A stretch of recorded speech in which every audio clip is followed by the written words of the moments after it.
आप सबका एक बार फिर से बेसिक इंग्लिश ग्रामर की क्लास में स्वागत है। और पिछली वीडियो में हम लोगों ने प्रोनाउन देखा था। आज हम लोग देखेंगे वर्ब।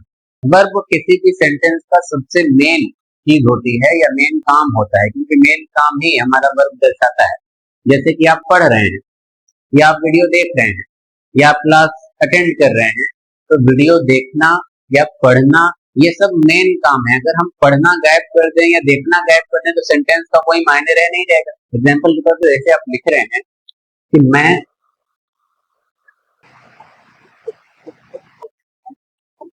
पढ़ रहा हूँ, समझ में आ रहा है, एक अच्छा सेंस बन रहा है। लेकिन अगर ये पढ़ को हटा दे, मैं रहा हूँ, क्या मतलब निकालेगा इंसान? तो पढ़ना क्या है, इस सेंटेंस का एक मेन काम दर्शा रहा है। तो कोई भी सेंटेंस में जो मेन काम दर्शाता है, जो वर्ड होता है, उसको हम लोग बोलते हैं क्या? वर्ब। और डूइंग वर्ड, जिसमें काम या क्रिया का पता चले या किसी चीज के होने का पता चले। कोई भी इंसान कोई चीज कोई काम कर रही है, कर रहा है, या कोई भी हो रही है, वो सब आपका वर्ब कहलाता है। जैसे कि यहाँ पे लिखा है राम तेज दौड़ता है, तो दौड़ना मेन काम यहाँ पे हुआ, तो दौड़ना तो हम लोग क्या बोलेंगे? वर्ब बोलेंगे। इसी तरीके से यहाँ पे लिखा है शी सिंग्स अ सॉन्ग, वह एक गाना गाती है।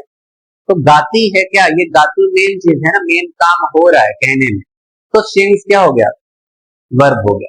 इसी तरीके से है द सन शाइन्स, सूरज चमकता है, तो चमकना सूरज का एक मेन काम हो गया। तो मेन काम कोई भी हो, जो हो रहा हो या होने का एहसास हो रहा हो, वो सब क्या कहलाता है? वर्ब कहलाता है। कितने टाइप का होता है? एक तो होता है मेन वर्ब, जिसको हम लोग बोलते हैं एक्शन वर्ब्स। ये किसी भी काम को, क्रिया को दर्शाता है। जैसे कि मैं खाना खा रहा हूँ, तो खा रहा हूँ क्या है? ये मेन काम जाहिर हो रहा है। मैं पढ़ रहा हूँ क्या हो गया? ये मेन काम जाहिर हो रहा है। वह चोरी कर रहा है, तो चोरी करना क्या है? ये उस सेंटेंस का मेन काम हमको पता चल रहा है। तो जिसमें हमें मेन काम का एहसास हो कि हाँ यही मेन चीज है या मेन इसी पे काम हो रहा है, उन सबको हम लोग क्या बोलते हैं? मेन वर्ब बोलते हैं। जैसे कि ही चीट्स, वो नकल करता है या चोरी करता है, तो नकल करना चोरी करना मेन काम हुआ पूरे सेंटेंस का। या फिर हम कह सकते हैं कि ही ईट्स फूड, वह खाना खाता है, तो खाना खाता है क्या हो गया? मेन काम हुआ। एग्जाम्पल के तौर पे ही इज जॉगिंग, वो जॉगिंग कर रहा है, सुबह में दौड़ रहा है, तो जॉगिंग करना ये क्या हो गया? मेन काम हो गया। एग्जाम्पल यहाँ पे देखिए लिखा भी है ही रन्स डेली, वो रोज दौड़ता है, तो दौड़ना आपका मेन वर्ब।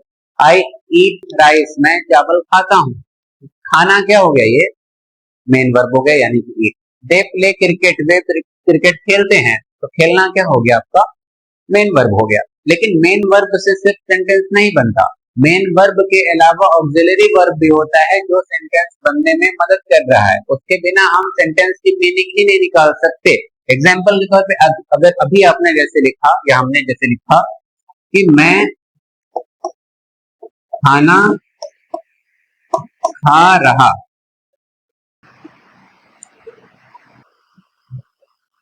मैं खाना खा रहा हूँ, ये पूरा सेंटेंस है प्रॉपर, इसमें कोई कमी है नहीं? कोई कमी नहीं, मैं खाना खा रहा हूँ। अगर हम हूँ शब्द हटा दें तो मैं खाना खा रहा, क्या खाना खा रहा था या खाना खा रहा हूँ? कुछ एहसास हो रहा है? नहीं हो रहा है, इंसान कंफ्यूज रहेगा। तो ऐसे कुछ वर्ब होते हैं जो सेंटेंस को पूरा करते हैं, पूरा करने में मदद करते हैं। इसलिए नॉट सेंटेंस वर्ड, सॉरी। तो इसलिए ऐसे वर्ब्स को हम लोग क्या बोलेंगे? हेल्पिंग वर्ब बोलेंगे। कोई भी ऐसा काम, जैसे इसमें देखिए खाना खा रहा, खा रहा क्या है? मेन वर्ब हो गया ना। तो सिर्फ मेन वर्ब से सेंटेंस बनेगा नहीं। सेंटेंस बनाने के लिए कुछ ऐसे शब्द चाहिए जो उसमें मदद करते हैं, अपना योगदान देते हैं। तो हूँ यहाँ पे क्या हो गया? हेल्पिंग वर्ब या ऑक्सिलरी वर्ब हो गया। तो ऐसे जो होते हैं उसको तीन ग्रुप में जनरली बांटा गया है। पहला ग्रुप आपका है टू बी, दूसरा है टू हैव, और तीसरा है टू डू। तो टू बी का मतलब जिससे होने का एहसास हो, मौजूदगी का एहसास हो, या अस्तित्व का बेसिकली एहसास हो, या किसी अवस्था का एहसास हो, स्टेट। जैसे कि पानी गीला होता है, है, ये क्या है? एक अवस्था बता रहा है कि किसी चीज के होने का एहसास दिला रहा है। एग्जाम्पल के तौर पे एक और ले लीजिए, मैं पागल हूँ। तो ये क्या है? अस्तित्व की बात कर रहा है कि स्टेट की बात कर रहा है, होने को दर्शा रहा है। ऐसे मैंने लिखा यहाँ पे, मैं खाना खा रहा हूँ, ये होने को दर्शा रहा है, कोई भी चीज जो हो रही है। तो ये हूँ भी क्या हो गया? है क्या हो गया? ये सब आपके टू बी का फॉर्म आएगा, जैसे एम, हूँ, इज, है, आर प्लूरल में है, वॉज का मतलब था, वर का मतलब भी था। जैसे कि they are playing cricket, way cricket खेल रहे हैं, ये भी हो रहा है, होने का एहसास दे रहा है। ये सब आपका ऑक्सिलरी वर्ब है जो टू बी के कैटेगरी में आता है। दूसरा आता है टू हैव। ये किसी अधिकार की तरफ इशारा करता है कि इंसान के पास कोई चीज मौजूद है या किसी चीज का अधिकार मौजूद है। एग्जाम्पल के तौर पे मेरे पास एक पेन है, आई हैव अ पेन। हम ये लिखते हैं कि आई हैव अ पेन, मेरे पास एक पेन है। तो पास का सेंस हमने किससे लिया? हैव से लिया। या अगर हम ये बोलें कि उसके पास एक किताब थी, तो शी हैड अ बुक, उसके पास एक किताब थी। अगर प्रेजेंट की बात होगी, मौजूदा वक्त की बात होगी, तो हम क्या लगा देंगे? हैव या हैज लगा देंगे। पास्ट की बात होगी तो हम लोग क्या लगाते हैं? हैड लगा देते हैं, जिसमें अतीत की बात हो रही हो। तो ऐसे कुछ पास्ट के सेंस में इस्तेमाल क्या हो रहा है? हैज और हैड। हैज का भी एक एग्जांपल देख लेते हैं। Rahul has a bat, Rahul के पास एक बैट है। तो ये पास होने का, अधिकार होने का, ये किसी के मातहत होने का एहसास दिलाता है, वो क्या है? टू है। लास्ट क्या है? To do. ये बेसिकली नेगेटिव में इस्तेमाल होता है या क्वेश्चंस में इस्तेमाल होता है, जैसे कि डू यू वर्क, क्या तुम काम करते हो? डू यू टेक टी, क्या तुम चाय पीते हो? स्पीकिंग में तो ये सेंटेंस बड़ा आम है। तो जिसमें नेगेटिव, या जैसे आप कहिए कि नहीं मैं चाय नहीं पीता, तो no I do not take tea, मैं चाय नहीं पीता हूं। इस तरीके से ये आपका टू डू में इस्तेमाल होता है। यहाँ पे देखिए लिखा भी है, use for questions, negative and Mphasis, किसी भी चीज पर जोर के तौर पे, सवाल करने के तौर पे, या फिर नेगेटिव के तौर पे इस्तेमाल किया जाता है। तो इसमें कौन कौन से आते हैं? डू, डज और डिड का इस्तेमाल होता है। डू, डज और डिड का इस्तेमाल कब होगा? जब कोई भी चीज प्लूरल हो, या फिर आई एक के लिए इस्तेमाल करें, खुद के लिए, या फिर यू के लिए इस्तेमाल करें, सामने वाले के लिए। यानी कि फर्स्ट पर्सन सेकंड पर्सन के लिए इस्तेमाल होगा, और प्लूरल के लिए इस्तेमाल होगा तो डू का इस्तेमाल करेंगे। थर्ड पर्सन है, जैसा कि कल आपने पढ़ा ही और सी वगैरह है, तो उसमें हम लोग डज का इस्तेमाल करते हैं। और अगर पास्ट की बात हो, माजी की या अतीत की बात हो, तो चाहे कोई भी हो, एक इंसान हो, दो इंसान हो, पांच हो, या जितने भी हो, सब में हम डिड का इस्तेमाल इकट्ठे करते हैं। जैसे कि मैं अपना होमवर्क करता हूं, तो करता हूं के लिए यहाँ पे डू का इस्तेमाल होगा, आई डू माई होमवर्क। अगर आई की जगह पे वह है कि वह अपना होमवर्क करता है या करती है, तो उसमें चेंज क्या कर देंगे? वह के लिए आई की जगह हम सी लगा देंगे, और डू की जगह पे क्या लगा देंगे? Does. She does her homework, वो अपना होमवर्क करती है। इसी तरीके से they did their job yesterday, उन्होंने कल अपना काम कर दिया। ये पास्ट की बात है और वो काम हो चुका, इसलिए हमने न डू का इस्तेमाल किया न डज का, बल्कि हमने इस्तेमाल क्या किया?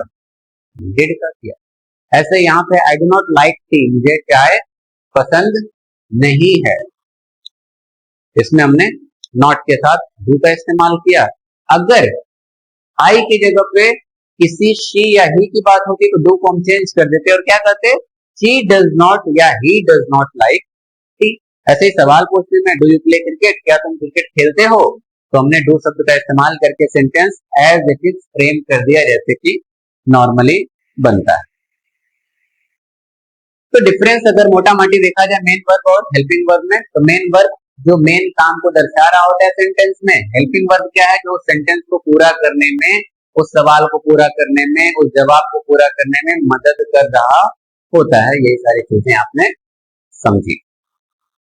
उम्मीद करते हैं चीजें क्लियर होंगी। एक्सरसाइज देख लेते हैं फटाफट। अब एक्सरसाइज आई थिंक दिख रही होगी, जैसे किसी ने कमेंट किया था कि बहुत छोटा रहता है, दिखता नहीं है। अब आई थिंक दिखेगा। तो इसमें पहली एक्सरसाइज आपकी क्या है कि वर्ब को पहचानना है। तो इसमें पहला सेंटेंस है द बॉय रन्स फास्ट, लड़का तेज दौड़ता है। तो इसमें एक बताएंगे, जाहिर सी बात है, तो वो क्या है, इसमें दौड़ना यानी कि रन आपका वर्ब हो गया। इसी तरीके से दूसरा, हम खुश हैं, इसमें है शी हैज अ डॉल, उसके पास एक डॉल है। और लास्ट है दे डू होमवर्क डेली, वह रोज अपना होमवर्क करते हैं। तो इसमें मेन वर्ब जो है, सॉरी वर्ब क्या है वो आपको बताना है, मेन भी हो सकता है ऑक्सिलरी भी हो सकता है। दूसरी एक्सरसाइज क्या है, फिल इन द ब्लैंक है, तो यहाँ पे आपको वर्ब भरना है और बेसिकली यहाँ पे ऑक्सिलरी वर्ब भरना है। एग्जांपल के तौर पे आई अ स्टूडेंट, मैं एक छात्र, तो क्या हूँ या है क्या आएगा, मैं एक छात्र है, नहीं, हिंदी तो ठीक ठाक आती है, तो हम क्या बनेगा, मैं एक छात्र हूँ, तो हूँ के लिए हम क्या इस्तेमाल करेंगे, एम, तो आई एम अ स्टूडेंट। इसी तरीके से सी आकार क्या बनेगा वो आप सोचिए, they playing football, he his work well, we tired yesterday. अपने हिसाब से आप वर्ब इसमें भरिएगा। तीसरी एक्सरसाइज है ट्रांसलेशन की, मैं एक लड़का हूं, इसमें भी एक बताएंगे। तो पहले क्या बनेगा, जाहिर सी बात है हम नाउन को लेंगे, जिसे हम लोग क्या बोलते हैं, सब्जेक्ट बोलते हैं। तो ट्रांसलेशन में पहला रूल यही होगा, मैं के लिए क्या बनेगा, ही या शी, नहीं, क्या बनेगा, आई। तो आई, फिर आप क्या आएगा, हेल्पिंग वर्ब आएगा। हेल्पिंग वर्ब यहाँ पे हूं आएगा ना, तो हूं के लिए आप क्या बोलेंगे, आई एम, फिर आपका क्या है, लड़का। तो लड़के के लिए आप क्या लिखेंगे, बॉय, लेकिन आपको आर्टिकल लगाना पड़ेगा। तो बॉय क्योंकि कॉन्सोनेंट से स्टार्ट हो रहा है, ये स्टार्ट हो रहा है यानी कि बी से, तो बी के पहले क्या लगेगा, एन, ए लगेगा। तो क्या बन जाएगा, आई एम अ बॉय, मैं एक लड़का हूं। इसी तरीके से वह मेरी बहन है, उनके पास एक कार है, वह अपना काम करता है, हम कल खुश थे। ये सेंटेंस आप बनाएंगे। उसके अलावा होमवर्क क्या है अलग से, right 10 sentences using action verbs. कोई 10 सेंटेंस आपको लिखना है जिसमें एक्शन वर्ब यानी कि मेन वर्ब का आपको इस्तेमाल करना है। जैसे कि मैं खाना खाता हूं, मैं लड़ाई करता हूं, वह गाली देती है, वह चुगली करता है, वह मेकअप करता है या करती है, दोनों में कोई भी। तो इस तरीके से मेन वर्ब का इस्तेमाल करके 10 सेंटेंस आप फ्रेम करेंगे इंग्लिश में। दूसरा है write 5 sentences using am, is, are, यानी कि टू बी का इस्तेमाल करके आप 5 सेंटेंसेस बनाएंगे। एग्जांपल के तौर पे कि आई एम अ बॉय, मैं एक लड़का हूं, ठीक है, he is an IAS officer, वो एक आईएएस ऑफिसर। इस टाइप पे आप इस्तेमाल करेंगे 5 सेंटेंस।